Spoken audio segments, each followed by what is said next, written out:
Purba, Kabupaten Sanggau, Kalimantan Barat. Saat ini saya berstatus sebagai mahasiswa PPG dari STK Santo Yakobus Merauke, dan ini video PPL saya. Selamat menyaksikan.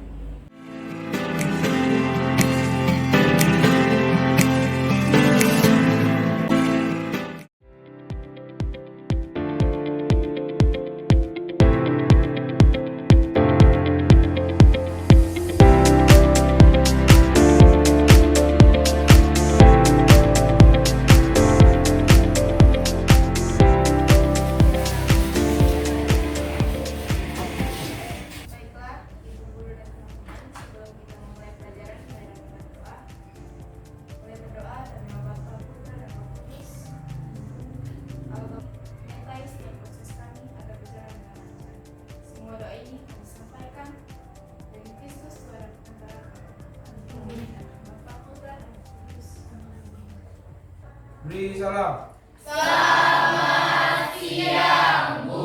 Oke, selamat siang. Apa kabar semua ya? Baik. Ada yang tidak masuk? Siapa yang tidak masuk? Ada. Joni. Gimana Joni ini sakit ya? Ya, Bu. Apa sakit apa? Demam. Pilek juga? Ya. Oke, sekarang ini kan musim pancaroba ya, peralihan dari panas ke musim hujan. Prediksi BMKG untuk beberapa minggu ke depan sampai puncaknya 22 September kita akan mengalami panas yang luar biasa.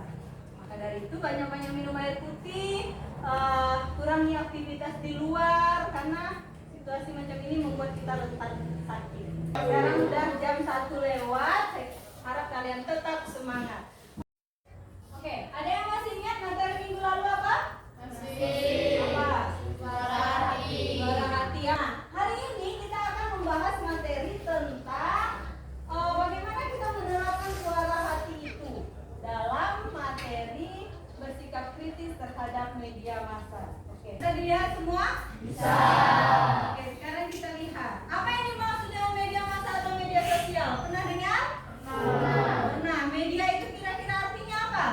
Punya media massa semua? Punya. Punya. Apa? Buku tadi media? Tempat. Maksudnya tempat untuk umum. Tempat umum. Oke, ada lagi? Sarana informasi. Sarana informasi. Apa lagi? Sarana komunikasi. Kalau kalian mau cari sesuatu itu, kalian nyarinya di mana? Internet. Internet. Apa? Platform apa yang kalian biasa pakai? Google. YouTube, Facebook, apa lagi? Instagram. Oke, Telegram. Apakah semua yang ditampilkan dalam media itu bisa kalian percaya 100% kebenarannya? Tidak. Kalau tidak bisa dipercaya, harusnya baiknya gimana? Oke, mencari informasi dari yang lain. Apa tadi David? Ya, mencari kejelasan informasi. Apakah informasi itu benar-benar jelas? Kita bisa mengeceknya dari platform yang lain. Kira-kira Tuhan Yesus sedang melihat apa? Ekspresi apa yang ditunjukkan oleh anak itu? Ketakutan. Lalu siapa nih yang membuat anak ini takut? Tentara. Oke. Bisa dilihat apa yang sebenarnya terjadi. Ini tadi gambar yang pertama. Ini ternyata yang terjadi. Apa? Ternyata tentaranya sedang main dengan teman-temannya. Dan kenapa anak kecil ini takut kira-kira? Takut kena bola.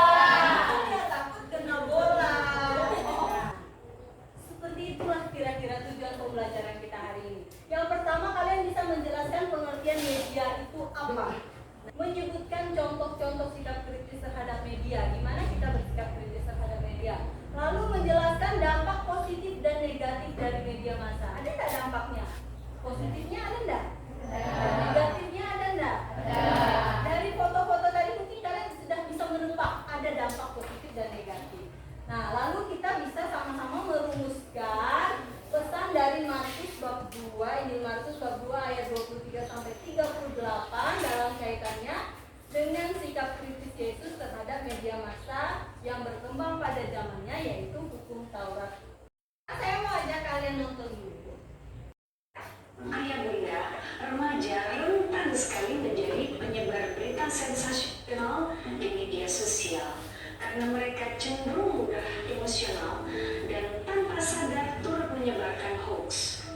Beberapa pula orang yang mencemarkan nama baik seseorang juga bisa melanggar Undang-Undang ITE dengan sanksi dipenjara atau didenda. Ingat video yang tentang apa? Ingat. Sekarang saya mau membagi dalam beberapa kelompok. David, Vigo, Anita, Meli satu kelompok. Lalu Esta, Yusri, Yuni, sama Leni satu kelompok. Ya sekarang silakan gabung dengan kelompoknya masing-masing. Ini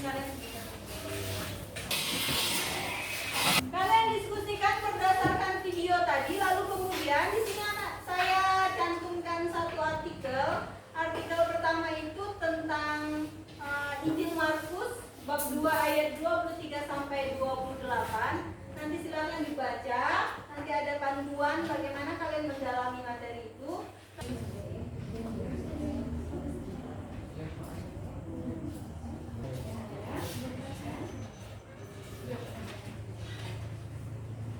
Apakah ada yang kurang jelas? Silakan ditanyakan. Kelompok 1, David, paham jelas? Kelompok 2, Leni, jelas? Kelompok 3, jelas. Oke, kelompok 4, silakan dikerjakan ya.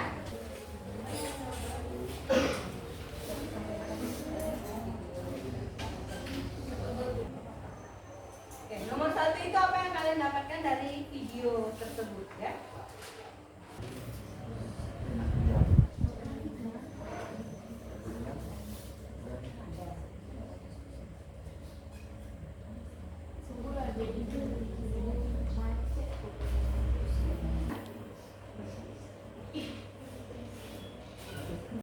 Sudah selesai semua? Sudah. Sebelum kita presentasi, biar nggak ngantuk kita main dulu ya. Ibu ada permainan. Oke, permainannya itu jika maka. Temanya percintaan. Oke. Jika kita tidak lagi sejalan, jika aku putus dengannya, misalnya, maka aku akan memetik bulan untukmu. Jika David, jika kita akan bersama, maka Yuni. Maka aku akan menerimamu. Jika saya khawatir rasa. Dan tak terbuka. Udah ya? Nah, selesai. Kita tinggalkan dulu. Masih jadi Topik itu kita kembali presentasi. 2 presentasi. Nah. Kelompok 2 presentasinya.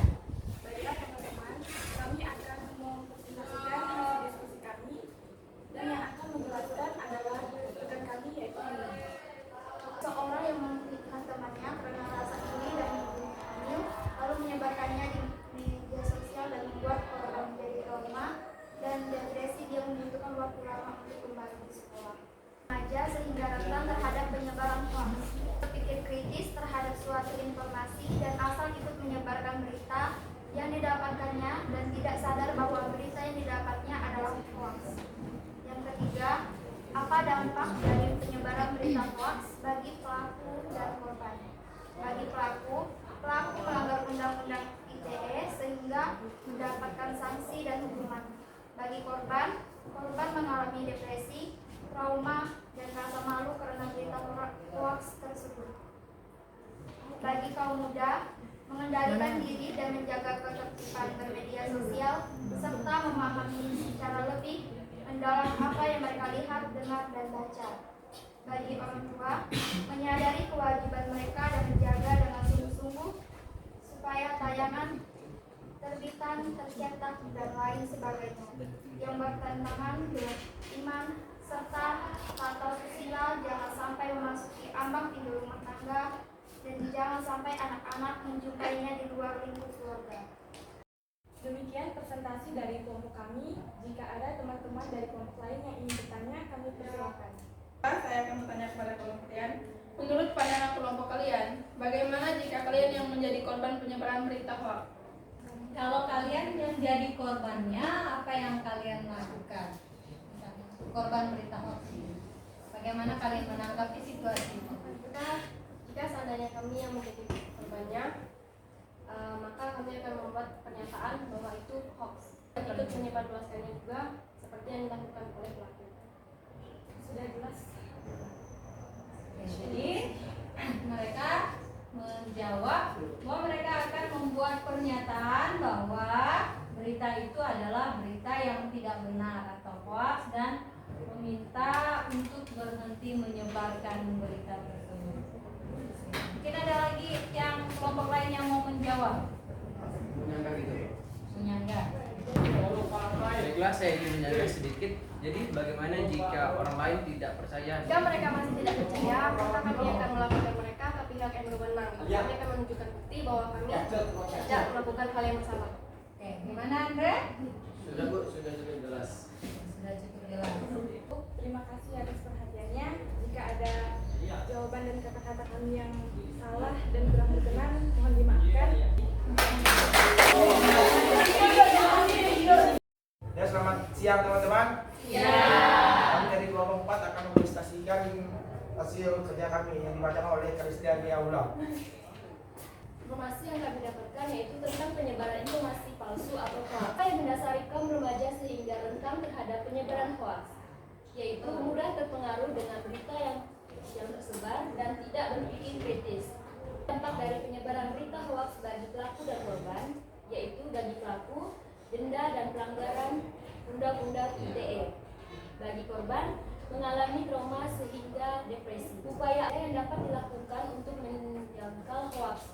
Cara searching sebelum sharing.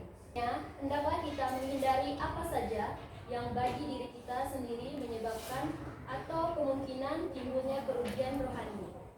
Sekian penjelasan dari kami. Terima kasih. Ya. Apakah ada yang mau bertanya? Maka jika tidak ada yang ingin bertanya lagi, maka presentasi kami tutup. Terima kasih. Terima kasih kelompok 3. Oke, semua sudah presentasi dan semua jawaban luar biasa tentang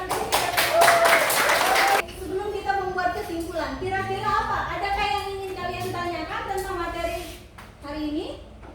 Oke, kalau nggak ada, mari kita. Apa yang bisa kita simpulkan dari pelajaran hari ini? Oke, siapa yang mau menyimpulkan apa yang kita pelajari hari ini?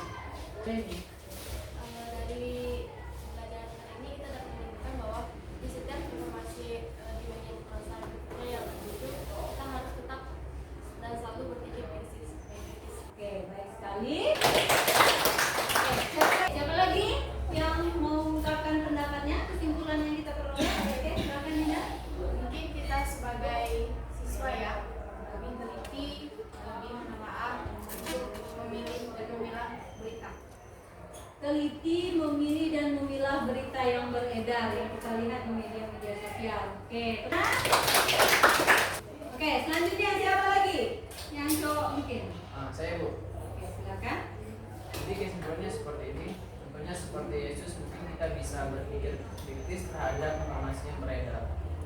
Seperti Yesus tadi yang diceritakan dalam Injil Markus tadi, kita juga harus bersikap kritis terhadap informasi yang beredar di sekitar kita. Oke? Beberapa hal yang mungkin saya kasih catatan. Yang pertama itu adalah sikap kritis. Kita tidak mudah percaya dengan informasi yang berkembang seperti yang kalian bilang tadi, bahwa kita harus bersikap kritis. Tidak mudah percaya. Kita cek dulu kebenarannya, apakah info itu benar atau salah. Dampak positif dari internet seperti yang tadi kalian sampaikan waktu diskusi. Dampak negatifnya apa? Ada banyak sekali. Juga jika tidak digunakan dengan baik. Seorang pelajar lebih mudah malas belajar. Oke. Ada pertanyaan? Tidak ada, oke. Kalau sudah nanti dikumpulkan ya. Oke, tadi saya sudah bagikan kertas, itu lembar refleksi. Silakan kalian isi lembar penilaian sikap. Nah, sikap diri. Yang lembar selanjutnya yang di belakang itu. Nah, apakah kalian berdoa sebelum atau sesudah pelajaran atau menjalankan tugas? Dan membuat poster sederhana saja dengan tema stop berita hoax atau berita bohong. Oke, selanjutnya nanti silakan kalian upload ke media massa atau kirim ke saya atau upload ke Instagram atau YouTube sekolah atau Facebook sekolah. Terima kasih atas partisipasi semuanya. Terima kasih tadi sudah berdiskusi dan mempresentasikan semuanya dengan baik. Terima kasih atas keaktifannya. Sekali lagi tepuk tangan untuk kita semua. Materi hari ini berakhir sampai di sini. Minggu depan kita akan belajar tentang bersikap kritis terhadap ideologi yang berkembang. Nah, itu yang akan kita bahas minggu depan. Sekian materi hari ini. Tetap jaga kesehatan, tetap semangat. Dulu pulang kita doa dulu. Baiklah, sebelum kita menutup pelajaran ini, marilah kita berdoa dalam nama Bapa dan Putra dan Roh Kudus. Allah Bapa yang Maha Kudus, berdoa sebentar lagi